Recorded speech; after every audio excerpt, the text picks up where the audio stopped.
Hello everyone, welcome back to our YouTube channel arts campus. हम लोग human geography के series को continue करेंगे। लास्ट क्लास में हम लोगों ने ह्यूमन जियोग्राफी के कोर कॉन्सेप्ट को समझा था कि ह्यूमन जियोग्राफी क्या है, इसमें हम लोग क्या पढ़ते हैं। हम लोगों ने क्या समझा कि मैन और अर्थ यानी फिजिकल वर्ल्ड और जो इन्वायरमेंट ह्यूमंस ने बनाया, हम लोगों ने बनाया, इसके बीच में क्या रिलेशंस है, कैसे ये एक दूसरे से इंटरेक्ट करते हैं। इसी रिलेशन के स्टडी को हम लोग ह्यूमन जियोग्राफी कहते हैं।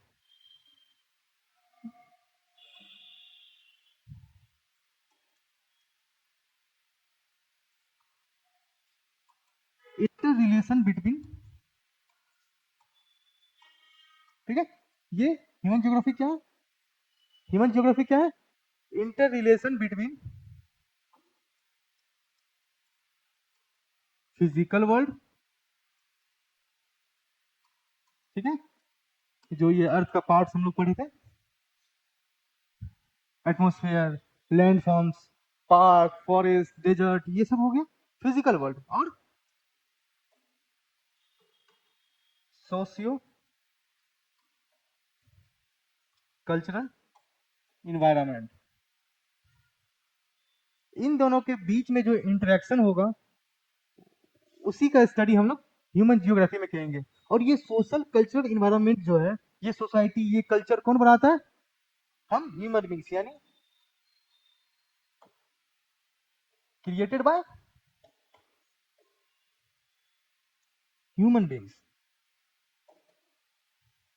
यानी human geography is the study of inter relationship between physical world and socio cultural environment created by human beings.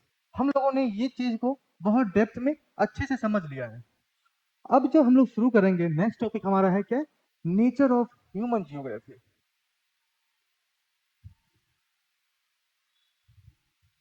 अब जो हम लोग पढ़ेंगे वो है nature of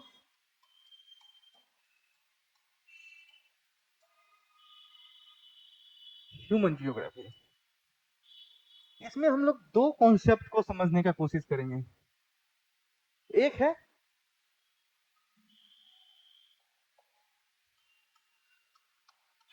naturalisation of humans,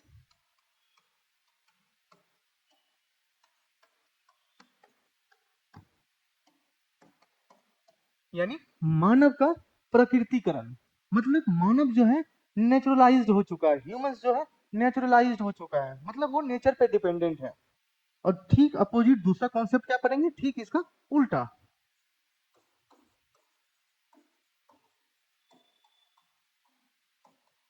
humanisation of nature. सबसे पहले हम बात करते हैं टेक्नोलॉजी का। ये नेचुरलाइजेशन ऑफ ह्यूमंस या ह्यूमनाइजेशन ऑफ नेचर को समझने से पहले हम लोग तकनीक का भूमिका समझते हैं कि टेक्नोलॉजी का रोल क्या है। टेक्नोलॉजी क्या है? जिसकी मदद से हम किसी चीज को बनाते हैं, डिस्कवर करते हैं, कुछ नया चीज को ढूंढते हैं, उसे डेवलप करते हैं, उसे इवॉल्व करते हैं। किसकी मदद से? टेक्नोलॉजी की मदद से। आज के डेट में कोई कंट्री, कोई नेशन, कोई स्टेट, कोई रीजन कितना डेवलप्ड है, कितना पावरफुल है, वो वहां के टेक्नोलॉजी से मालूम चलता है। एक कंट्री क्या प्रोड्यूस कर रहा है ये मायने नहीं है। A country what produce doesn't matter from what tools and techniques they produce. किस तकनीक, किस उपकरण के मदद से वो डेवलपमेंट ला रहा है, नए चीज का डिस्कवर कर रहा है, वो मायने रखता है। जितना ही अच्छा टेक्नोलॉजी किसी कंट्री के पास होगा, वो कंट्री उतना ही डेवलप्ड होगा। हम बात करते हैं इसराइल का। कितना छोटा छोटा सा कंट्री है, बट टेक्नोलॉजी के मामले में वो बहुत आगे है। तो आज भी कोई कंट्री इसराइल के अगेंस्ट बोलने से पहले दो बार सोचता है। और कितना छोटा है, इसराइल छोटा है, तो रिसोर्स कम है उसके पास, लेकिन टेक्नोलॉजी उसके पास इतना बेहतर है, इतना एडवांस है कि बाकी कंट्री उसके अगेंस्ट जाने से पहले सोचते हैं। तो ये टेक्नोलॉजी का रोज दिख रहा है। अब बात करते हैं टेक्नोलॉजी का ह्यूमन बींग्स पे। ग्रेविटी को ले लेते हैं। न्यूटन्स ने जिस दिन सेब को गिरते हुए देखा होगा, इसका मतलब ये नहीं कि उसी दिन ग्रेविटी का डिस्कवर हुआ होगा। ग्रेविटी पे, इस अर्थ पे ग्रेविटी ग्रेविटी हमेशा है। हम हैं तो भी है, जब हम ह्यूमन बींग्स यहाँ पे नहीं थे फिर भी ग्रेविटी यहाँ पे हमेशा रहा है। बट उसे हम समझे लेट से, फिर हम टेक्नोलॉजी को डिस्कवर बाद में किए, फिर हम लेट से समझे। तो नेचर को समझ के हम लोगों ने टेक्नोलॉजी का डेवलपमेंट किया, फिर हम लोगों ने नए नए चीज का डिस्कवर किया। अब बात करते हैं नेचुरलाइजेशन ऑफ ह्यूमंस। इसमें क्या कि ह्यूमंस जो है पूरे रूप से नेचर पे डिपेंडेंट है। क्या खाएगा, क्या पहनेगा, कैसे रहेगा, कहाँ रहेगा, ये सब नेचर डिटरमाइन करेगी, नेचर डिसाइड करेगी। अगर हम बात करें नेचुरलाइजेशन ऑफ ह्यूमंस का, ये फेज जो है ये टेक्नोलॉजी के डेवलप होने से पहले का फेज है, जब हमारे पास टेक्नोलॉजी नहीं था, जब ह्यूमंस को टेक्नोलॉजी का आइडिया, टेक्नोलॉजी का मतलब नहीं मालूम था, तब का ये फेज है। हम बात करते हैं एंशिएंट टाइम में, जब हमारे पास टेक्नोलॉजी नहीं था तो हम पूरे रूप से नेचर पे डिपेंडेंट थे और इसीलिए डरते थे, और उसी डर के कारण हम उनको पूजते थे, उनके कहर से डरते थे कि अधिक बारिश हो गया तो हमारा हम लोग खाएंगे क्या, हमारा फसल खराब हो जाएगा, कम बारिश हो गया तो हमारा फसल ही नहीं होगा। पूरे रूप से डरते थे। नेचर डिटरमाइन करते थे कि हम वहां पे क्या एक्टिविटी करेंगे, कि अगर वो एग्रीकल्चरल लैंड है तो वहां पे हम क्या करेंगे, तो वो एग्रीकल्चर लैंड कहाँ है, हम वहीं पे वो एक्टिविटी कर सकते हैं। कौन डिसाइड कर रहा है? नेचर। तो यहाँ पे हमें क्या देखने को मिल रहा है?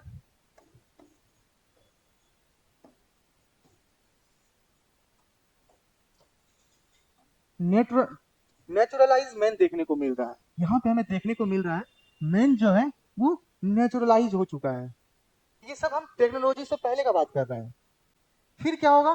टेक्नोलॉजी का डेवलपमेंट होगा, हम लोग टेक्नोलॉजी को समझेंगे, फिर हम लोग जाएंगे ह्यूमनाइजेशन ऑफ नेचर पे। तो इसमें अगर बात करें कि हम लोग दो हाथ को आपस में रगड़े, इससे क्या हुआ?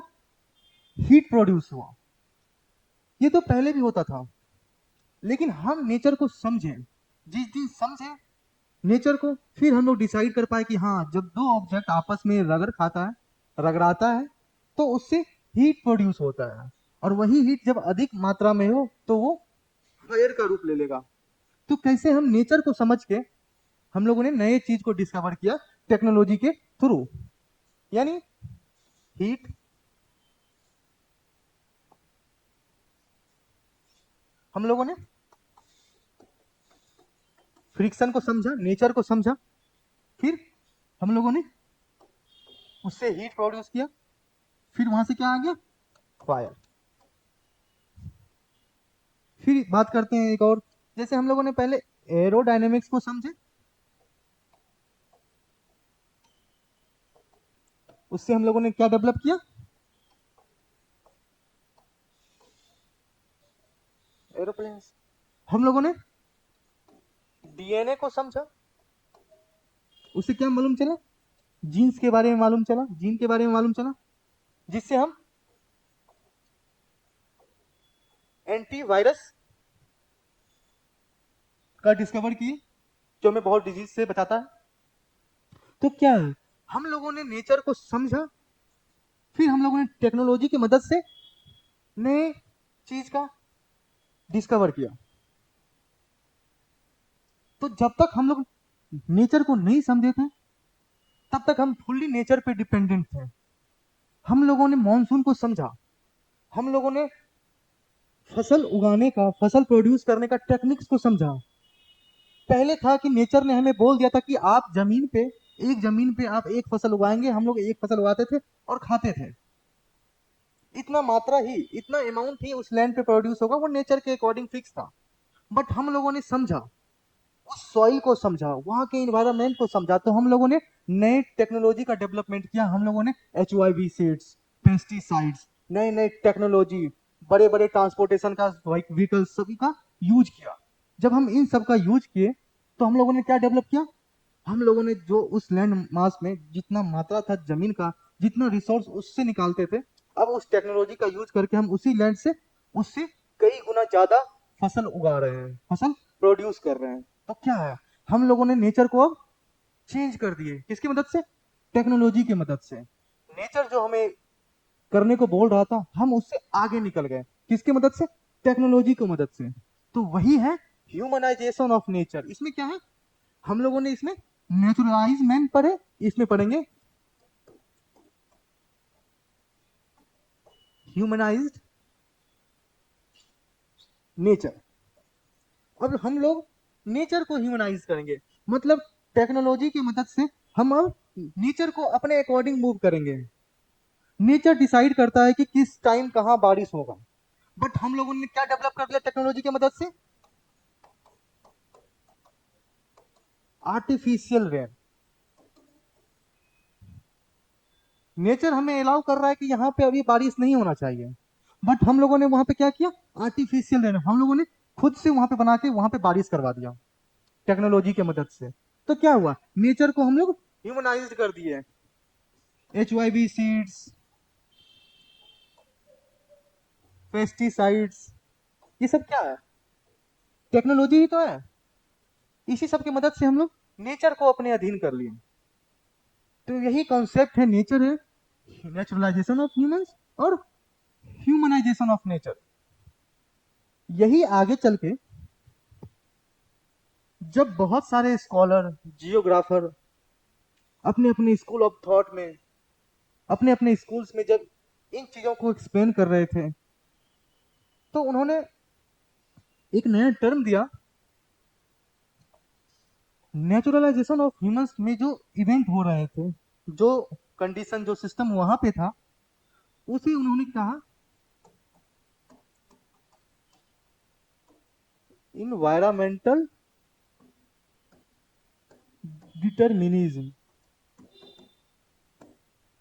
यहाँ पे क्या हो रहा है कि इन्वायरमेंट, हम लोग यहाँ क्या पढ़े कि नेचर जो है वो डिसाइड कर रही है कि लोग क्या करेगा, इन्वायरमेंट जो है वो डिटरमाइन कर रही है कि हम लोग क्या करेंगे, ह्यूमन बींग्स कौन सा एक्टिविटी करेगा, ये कौन डिटरमाइन कर रहा है बिफोर टेक्नोलॉजी, नेचर, इन्वायरमेंट। तो इसे कहा गया इन्वायरमेंटल डिटर्मिनिज्म। ठीक, ठीक इसका अपोजिट, जब हम लोगों ने टेक्नोलॉजी समझ लिए, जो रुकावटें नेचर डालता था हमें डेवलप होने के लिए, हमें आगे बढ़ने के लिए, हम लोगों ने उस रेस्ट्रेंट को, उस रुकावट को हम लोगों ने तोड़ा, क्या क्रिएट किया, पॉसिबिलिटीज क्रिएट किए।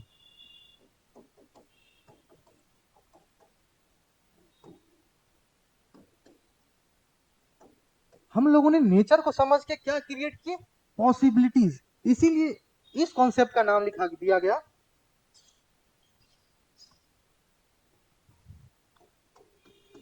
Environmental possibilism.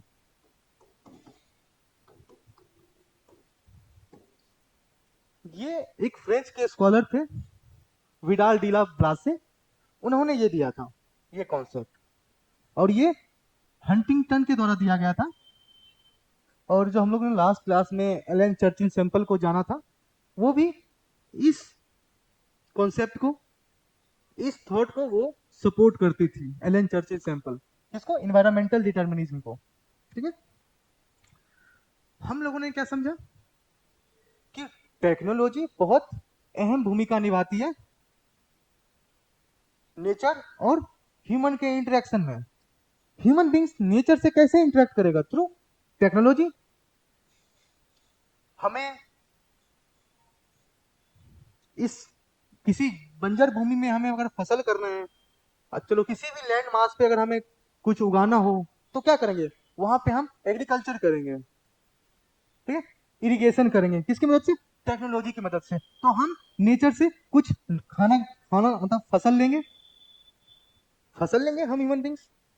तो ये जो इंटरेक्शन हम टेक्नोलॉजी की मदद से कर रहे हैं, तो ह्यूमन बींग्स हमेशा नेचर से इंटरेक्ट करेगी with the help of technology. तो टेक्नोलॉजी नहीं था उससे पहले क्या था, मेन जो है ह्यूमन बींग्स जो है फुल्ली नेचर पे डिपेंडेंट था, but after development of technology, after understanding the nature and we develop technology, उसके बाद हम लोगों ने नेचर को अपने अकॉर्डिंग मोल्ड किया, अपने अकॉर्डिंग नेचर को ट्रांसफॉर्म किया।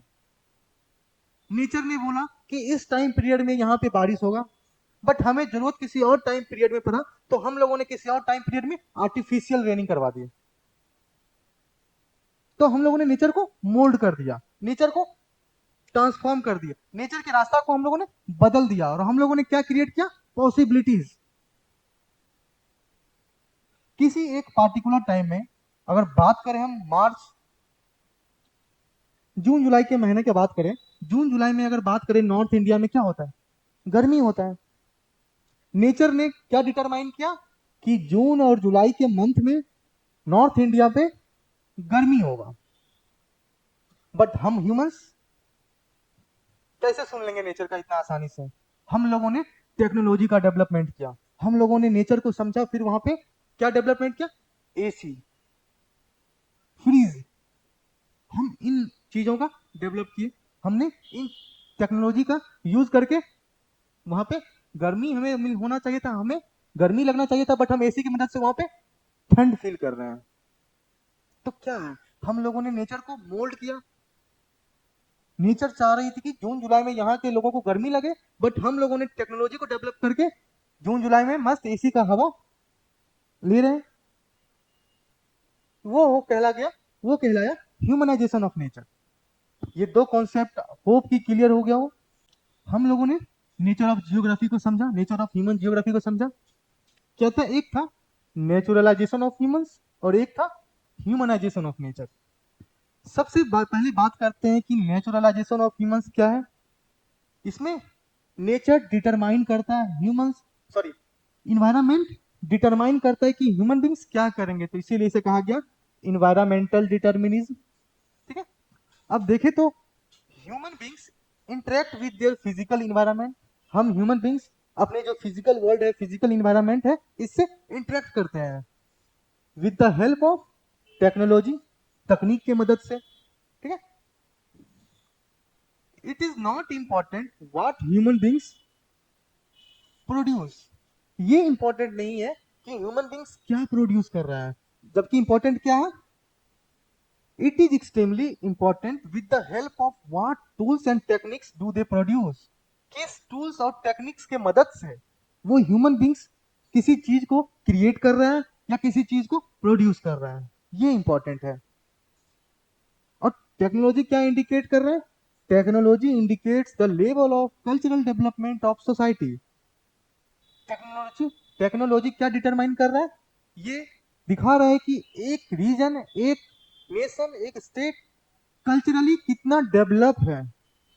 हम बात करें जापान का, हम बात करें इजराइल का, ये सब छोटा होने के बावजूद भी कितना डेवलप है। क्यों, टेक्नोलॉजी। आज हम जापान को क्यों सोचते हैं कि जापान बहुत डेवलप है, अमेरिका, यूरोपियन कंट्री बहुत डेवलप है, क्यों सोचते हैं, क्योंकि वहां पे टेक्नोलॉजी बहुत अच्छा है। ठीक, इसीलिए वो cultural development of any society दिखाते हैं। अब एग्जांपल समझते हैं। हमने बात किया था कि हमने फ्रिक्शन के कॉन्सेप्ट को समझ के क्या डिस्कवर किया, fire. At the stage of very low technology, जब टेक्नोलॉजी बहुत कम था, ना के बराबर था, तब ह्यूमन बींग्स जो है फुल्ली डिपेंडेंट ऑन नेचर। तभी ह्यूमन बींग्स पूरे रूप से किस पे डिपेंडेंट थे, नेचर पे डिपेंडेंट थे। In the early stage of their interaction the level of technology was very low and the stage of human social development was also primitive। जब टेक्नोलॉजी बहुत कम था, टेक्नोलॉजी ना के बराबर था, तो उस टाइम ह्यूमन का जो सोसाइटी था, इसका डेवलपमेंट भी बहुत कम था। और ये जो इंटरेक्शन हम पढ़ रहे हैं अभी, ये जो इंटरेक्शन देखने को मिल रहा है किसके किसके बीच में, primitive human beings, primitive human society, वो पुराने ह्यूमन सोसाइटी जब टेक्नोलॉजी नहीं था उसके बीच में। और उस टाइम कौन ताकतवर था, नेचर ताकतवर था। और strong force of nature was termed as environmental determinism. क्या है, ये जो रिलेशनशिप है किसी किसके बीच में, जो ह्यूमन बींग्स ने सोसाइटी डेवलपमेंट किया, कल्चरल डेवलपमेंट किया, इसके बीच में, और किसके साथ? जो इन्वायरमेंट, स्ट्रॉन्ग फोर्स ऑफ, क्या है, स्ट्रॉन्ग फोर्स ऑफ नेचर। जब टेक्नोलॉजी नहीं था तो नेचर फुल्ली डिपेंडेंट थे हम लोग पे, तो नेचर का एक स्ट्रॉन्ग फोर्स था हम पे। और उस टाइम हम लोगों का यानी ह्यूमन बींग्स का और strong force of nature, nature का जो दोनों का रिलेशनशिप था, इसी रिलेशनशिप के स्टडी को क्या बोला गया? Environmental determinism. इस कॉन्सेप्ट को क्या बोला गया? इन्वायरमेंटल डिटर्मिनिज्म, मतलब इन्वायरमेंट डिटरमाइन कर रही है। होप कि नेचुरलाइजेशन ऑफ ह्यूमंस। अब हम लोग बात करते हैं ह्यूमनाइजेशन ऑफ नेचर, मतलब प्रकृति का मानवीकरण। अब हम लोगों ने टेक्नोलॉजी को समझ लिया है, तो अब हम लोग नेचर को समझ के नए नए टेक्नोलॉजी का डेवलप करेंगे, फिर हम लोग नई नई चीज का डिस्कवर करेंगे। अब हम लोग नेचर के अगेंस्ट जाके कुछ एक्टिविटी करेंगे, कुछ एक्शन करेंगे टेक्नोलॉजी की मदद से, यानी नई नई पॉसिबिलिटीज, नई नई संभावनाएं हम क्रिएट करेंगे। इसीलिए इसे कहा गया possibilism. With the passes of time the people began to understand their environment and the force of nature। जैसे जैसे समय बीता हम लोगों ने इन्वायरमेंट को समझना शुरू किया और नेचर को समझना शुरू किया, ठीक है।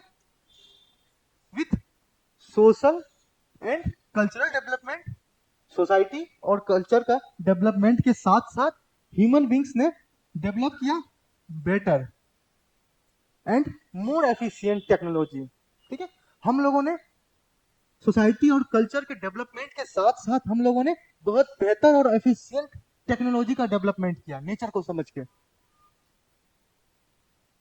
अब क्या लिखा हुआ इसमें? They move from a state of necessity, they move from a state of necessity to a state of freedom. इस दो वर्ड पे, इस दो सेंटेंस पे ध्यान दीजिएगा कि they move from a state of necessity to a state of freedom. अभी जो हम लोग नेचुरलाइज्ड मैन थे, जब टेक्नोलॉजी डिस्कवर्ड नहीं हुआ था, जब हमारे पास टेक्नोलॉजी बेहतर नहीं था, हम लोग फुल्ली नेचर पे डिपेंडेंट थे। उस टाइम हम बस उतना ही चीज इन्वायरमेंट से ले पाते थे जितना हमें जरूरत है। खाने को मिलता था, रहने को मिलता था, और रहने को मिल गया, खाने को मिल गया, और बस बेसिक बेसिक जो फैसिलिटी है बस उतना ही मिल रहा है, ठीक है। वो है स्टेट ऑफ नेसेसिटी। मतलब नेचुरलाइजेशन ऑफ ह्यूमंस क्या था? स्टेट ऑफ नेसेसिटी, मतलब जितना जरूरत है नेचर हमें उतना चीज प्रोवाइड कर रहा है। और ये पॉसिबिलिटी क्या है? State of freedom. हमें जो चाहिए हम उसे गेन करेंगे, हम उसे प्रोड्यूस करेंगे। नेचर ने बोला कि यहां पर बारिश होगा और इसी टाइम होगा, तो हम लोग डिपेंडेंट थे कि हाँ चलो चलो इस टाइम बारिश का टाइम है, हम यहाँ पे फसल उगा लेते हैं, हम यहाँ पे ये काम कर लेते हैं, जो बारिश पे डिपेंडेंट है। वो था स्टेट ऑफ नेसेसिटी। फिर हम लोगों ने कहा बारिश इसके बाद भी कंटिन्यू होगा, हम आर्टिफिशियल रेनिंग करवाएंगे। तो क्या हुआ? हम स्टेट ऑफ फ्रीडम, अब उसको मोल्ड करके हम अपने अकॉर्डिंग उससे काम चलवाएंगे, नेचर को हम अपने अकॉर्डिंग काम करेंगे। तो ये क्या है? State of freedom. हम स्टेट ऑफ नेसेसिटी से स्टेट ऑफ फ्रीडम की तरफ मूव कर चुके हैं, ठीक है। They create possibilities with resource obtained from the environment। Environment humans के डेवलपमेंट में एक रुकावट डालता था कि नेचर बोलता है ह्यूमंस को कि तुम इतना ही काम कर सकते हो, बट ह्यूमंस ने इन्वायरमेंट को समझा और टेक्नोलॉजी की मदद से नई नई संभावनाएं पैदा की। क्या क्रिएट की? पॉसिबिलिटीज क्रिएट की, ठीक है। The human activities create cultural landscape. हम लोग बहुत कुछ डेवलप किए जिसका छाप अभी भी लैंडस्केप पे है, इस धरती पे है। हम लोगों ने क्या क्या किया? The imprints of human activities, इस सब में टीआई गायब हो चुका है। The imprints of human activities are created everywhere. हम लोगों ने हर जगह अपना छाप छोड़ रखा है। ये रिजॉर्ट्स, ये पार्क, क्या है? हम लोगों ने बना ये होटल, ये बड़ी बड़ी बिल्डिंग, कौन बनाया? हम लोगों ने बनाया, हम ह्यूमंस ने बनाया। तो नेचर पे हम लोगों ने अपना छाप छोड़ दिया। हालांकि ये पोल्यूशन भी हम ही लोग का है, ये पोल्यूशन भी हम ही लोग का है, जो हम लोग नेचर पे एज अ इम्प्रिंट छोड़े हुए हैं। जैसे हेल्थ रिजॉर्ट्स का बात करें, ऊंचाई पे, हाईलैंड्स पे, ये प्लेन सरफेस तो छोड़ो, टेक्नोलॉजी की मदद से हम लोग पहाड़ पे, बड़े बड़े ऊंचाइयों पे मेडिकल फैसिलिटी दे रहे हैं, एजुकेशन फैसिलिटी दे रहे हैं, बड़े बड़े सेटलमेंट वहां पे बस रहे हैं, टूरिस्ट प्लेस बन रहे हैं वहां पे, ठीक है। हम लोगों ने orchards, pasture hills, port, satellites, इन सब चीज का हम लोगों ने डेवलपमेंट किया, क्या नेचर को समझ के। बस हम लोगों ने नेचर को समझ लिया, टेक्नोलॉजी डेवलपमेंट हुआ, और टेक्नोलॉजी की मदद से हम लोगों ने बहुत सारे चीजें को डेवलप किया। इसी टर्म को कहा गया पॉसिबिलिज्म, कि हम लोगों ने नेचर के अगेंस्ट जाके ये सारी पॉसिबिलिटीज को क्रिएट किया, इसीलिए इसे कहा गया पॉसिबिलिज्म। अब बात करें, हम लोगों ने दो कॉन्सेप्ट को अच्छे से समझ लिया, नेचुरलाइजेशन ऑफ ह्यूमंस और ह्यूमनाइजेशन ऑफ नेचर। अगर हम बात करें थर्ड कॉन्सेप्ट का, जो है नियो डिटर्मिनिज्म, समझ में आ गया होगा। अब हम लोग थर्ड कॉन्सेप्ट को देखते हैं। थर्ड कॉन्सेप्ट समझने से पहले हम लोग देखते हैं, हम लोगों ने पहला कॉन्सेप्ट क्या देखा, इन्वायरमेंटल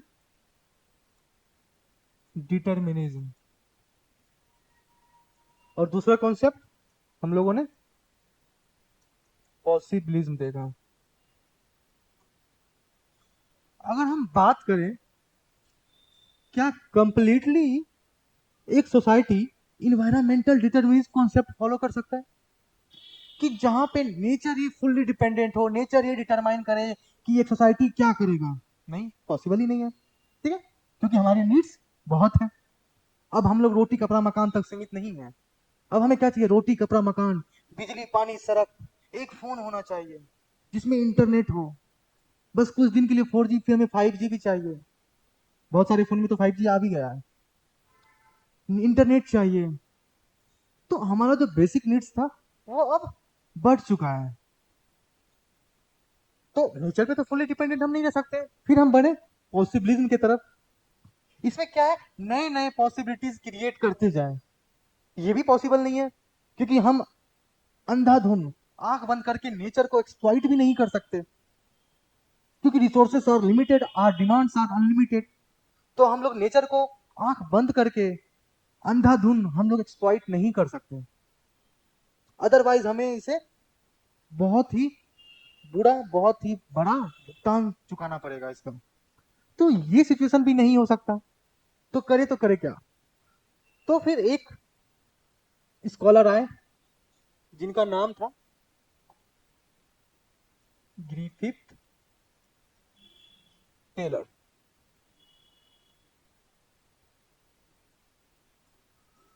उन्होंने इस दोनों के बीच का एक रास्ता दिया,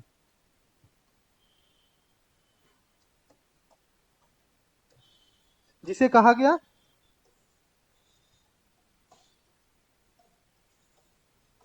neo determinism.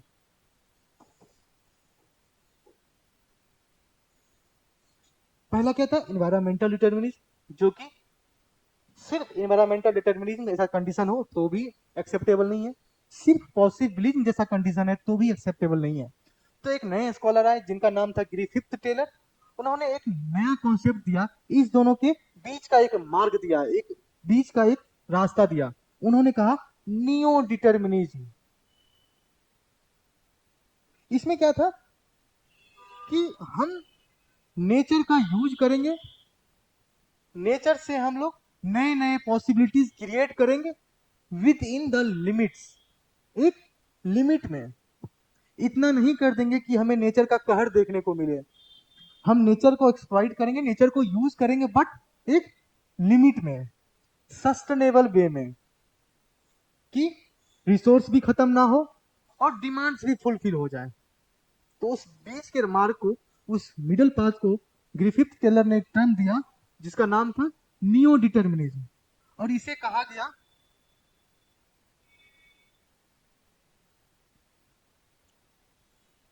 Stop and go determinism.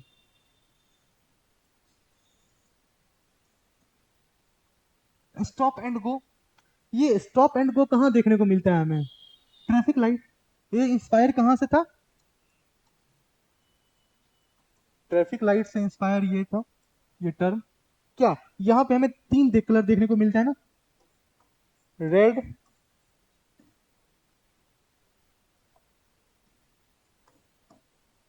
Green और येलो।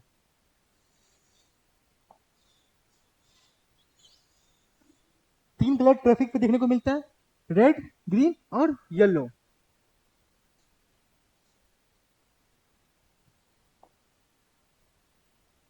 जिस तरह ये तीन कलर ट्रैफिक पे काम आता है कि रेड मतलब क्या हो गया, रुक जाओ, रेड मतलब क्या हो गया, stop,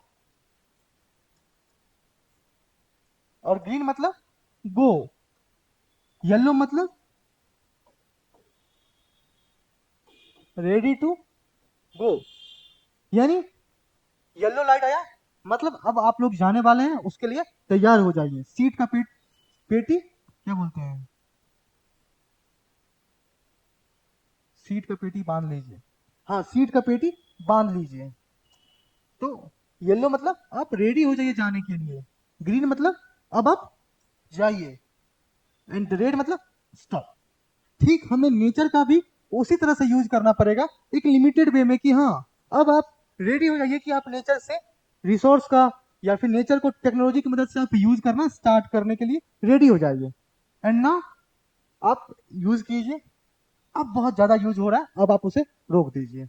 stop and go determinism, तो यहीं से इंस्पायर होकर ये टर्म लाया गया, स्टॉप एंड गो डिटर्मिनिज्म।